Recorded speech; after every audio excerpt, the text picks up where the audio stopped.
problem now is future peace. Just as American soldiers had to give their lives in the last generation, so other American soldiers, our sons, might have to do it again in the next generation. Germany today appears to be beaten. Hitler, out. Swastikas, gone. Nazi propaganda, off the air. Concentration camps, empty. There are ruins, there are flowers, there's some mighty pretty scenery. Don't let it fool us. It's still enemy country. We must still be alert. We must still be suspicious of everyone. We must take no chances. We're up against something more than tourist scenery. We're up against German history. It isn't good. This book was written chapter by chapter, not by one man nor one Fuhrer. It was written by the German people. Chapter 1, the Fuhrer, Bismarck. The title, Blood and Iron. The armies, German. Under the Prussian Bismarck, the German Empire was built. The German states combined, serving notice to all that their religion was iron and that their God was blood. Bismarck's German Empire built itself by war, at the expense of Denmark, Austria, and France. It became in 1871 the mightiest power in all Europe. Enough conquest for a while. Time out to digest it. Europe relaxes. The danger's over. Nice country, Germany. Tender people, the Germans. Very sweet music indeed. Chapter 2, a new Führer, Kaiser Wilhelm. New title, Deutschland über alles, Germany over all. And the same tender German people slapped us with their World War I against Serbia, Russia, France, Belgium, Italy, Britain, and the United States of America. It took all of us to do it, but we finally knocked that Führer out, defeated the German armies. Second chapter ended. We marched straight into Germany and said, "These people are okay. It was just the Kaiser we had to get rid of. You know, this is really some country.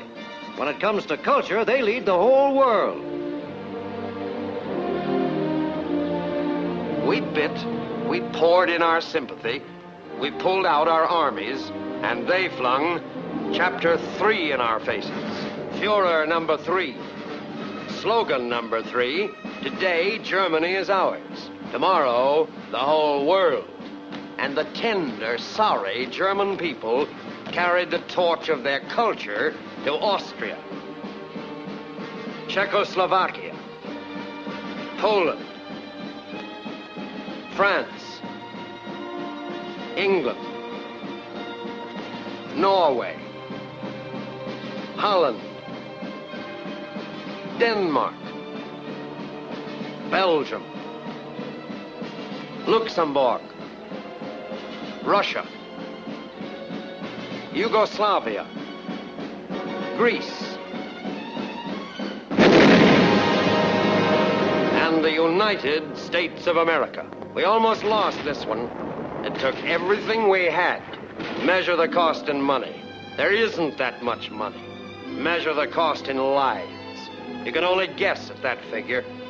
It took burning, scalding, drenching. It took legs, fingers, arms, and it took them by the millions. It cost hours, days, and years that will never return. It ruined the health and wealth of our youth, their past and their future. It took every ounce of our courage and guts. Now, what happens? Oh, this is where we came in. Yeah, this is where we came in. And chapter 4 will be, it can happen again. Could be the next war. That's why we occupy Germany, to make that war impossible. No easy job, We must keep our wits about us. The German lust for conquest is not dead. It's merely gone undercover. Somewhere in this Germany are the SS Guards, the Schutztruppe, the Gestapo gangsters out of uniform. Somewhere in this Germany are stormtroopers by the thousands, out of sight, out of the mob. Somewhere in this Germany, there are 2 million ex-Nazi officials, out of power, but still in there thinking and thinking about next time. Remember that only yesterday, every business, every profession was part of Hitler's system. The doctors, technicians, clockmakers, postmen, farmers, housekeepers, toy makers, barbers, cooks, dock workers. Practically every German was part of the Nazi network. We must guard particularly against this group. These are the most dangerous. German youth, children when the Nazi Party came into power. They know no other system but the one that poisoned their minds. They're soaked in it, trained to win by cheating, trained to pick on the weak. They've heard no free speeches, read no free press. They were brought up on straight propaganda, production of the worst educational crime in the history of the world. Practically everything we believe in, they've been trained to hate and destroy. They believe they were born to be masters and that we are inferiors designed to be their slaves. They may deny it now, but they believe it and will try to prove it again. And that's what we must prevent. However free of the Nazi Party they may seem, however sorry, however sick of it, they cannot come back into the civilized world just by sticking out their hand and saying, "We're sorry." Not sorry they caused the war, but only sorry they lost it. That's the hand that heiled Adolf Hitler. That's the hand that held the whip over the Polish, Yugoslav, French, and Norwegian slaves. That is the hand that took the food. That is the hand that starved them. That is the hand that murdered, massacred Greeks, Czechs, Russians. That is the hand that killed and crippled American soldiers, sailors, Marines.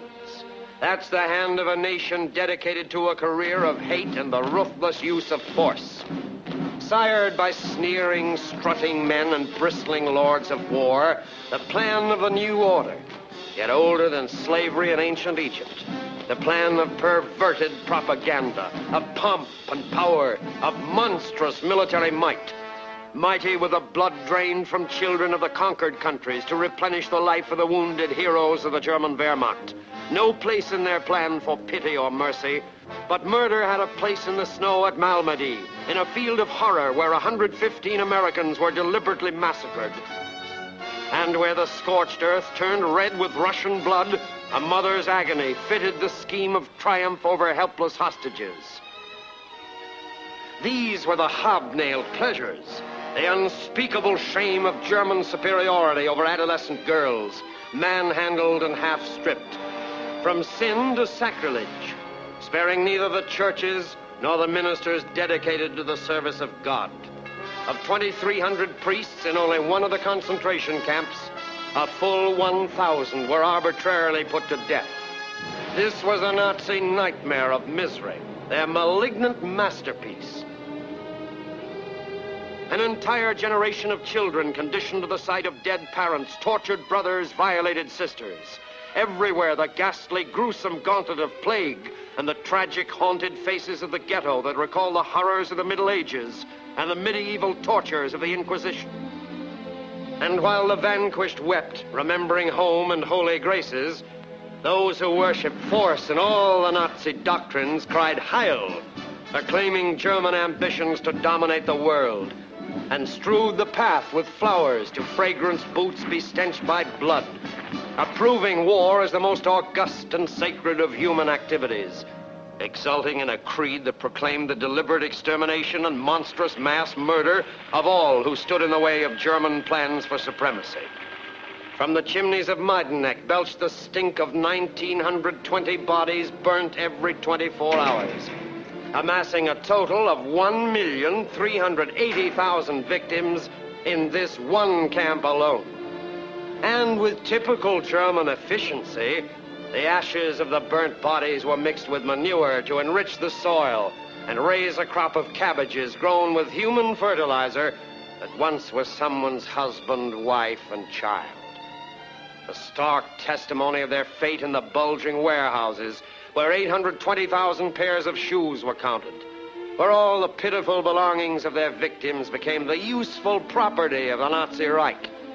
Even the pathetic tokens of childhood methodically listed and sorted for shipment to Germany. From Poland, Russia, France, Greece, Holland, Denmark, from every nation where men lived in hope of freedom, now nothing remains but a mute paper passport, a mockery of a man's ambitions, the folly of a woman's dreams, the tragic finish of a child's fate. They must not be betrayed by those who hope to secure peace by forgetting war. The voices of millions of dead cry out, "This time we must not have died in vain. This time Germany must not rise again." But there are millions of Germans. Some of these guys must be okay. Perhaps, but which ones? It isn't the few. The problem is the many. Someday, the German people might be cured of their disease, the super race disease, the world conquest disease. But they must prove that they've been cured beyond the shadow of a doubt before they ever again are allowed to take their place among the respectable nations. This is what must be remembered by misty-eyed sentimentalists, by soft citizens who speak of a soft peace. We are determined that German plans for world conquest shall stop here and now. We are determined that they shall never again use peaceful industries for warlike purposes, that our children shall never face this German terror, that the vicious German cycle of war, phony peace, war, phony peace, war, phony peace shall once and for all time come to an end. For the disappearance of Hitler and all his henchmen is not enough. Though Berchtesgaden is but an empty shell that marks the heights to which a rabble-rouser could rise from obscurity, the ghosts of Berchtesgaden still walk. Right here in America, the evil spirits of these ghosts still haunt us, wearing many guises as they continue with Hitler's aims and purposes, spreading the violent propaganda of race hatred and violence. And the seeds spread by these disordered minds, unfortunately, are taking root in many fanatical brains. Like Hitler's gang, they thrive on persecution, hatred, and violence. They hope for reconversion to be handled badly. They hope for unemployment. They hope that America will fail in solving the crucial post-war problems. They hope for a disillusioned America so that they may set up their own Messiah, just as Hitler was set up out of internal conflict and anxiety to breed race hatred and violence. These are verily the ghosts of Berchtesgaden here in America, working secretly and openly all the way from the floors of Congress through every walk of our nation's life, even desecrating the holy cloth, posing as men of God, while they seek to destroy the hopes of humanity. In this crucial time, we, the people of America, hold our future and our children's future in our own hands. And no small men must be permitted to destroy our sound American thinking, our democratic heritage of national unity. They tried it here in America, took American children and tried to instill the same evil spirit of fascism here, with brazen contempt as they flaunted their so-called superior system in our very faces, as they practiced for the day when they would rule America. Tried to break down the democratic ideals of the youth of our nation, where children of all races can meet on common ground, inspired by a heritage of clean living and the principles of fair play and honor. The youth of our nation must not be suppressed. A child in this country must have the right to be a child while undertaking the other job of growing up to be an adult. The youth of our nation must not be regimented and pressed into the mold of pack-carrying, goose-stepping soldiers. And to defeat them, it took those who loved freedom. On the field of battle against fascism in Italy, Germany, and Japan, it was men of all faiths who fought and died together that we might live. They fought side by side without questioning the color of their skins or the religions of their fathers.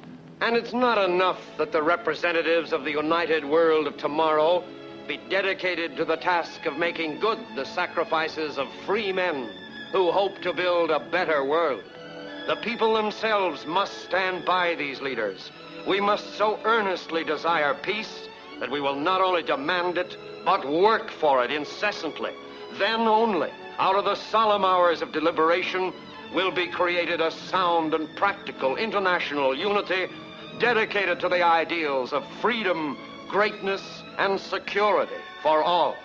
A heritage that shall be guaranteed for the sons and daughters of the men, living and dead, who so truly earn the fruits their children are entitled to reap in the united world of tomorrow, the world of lasting freedom between all nations.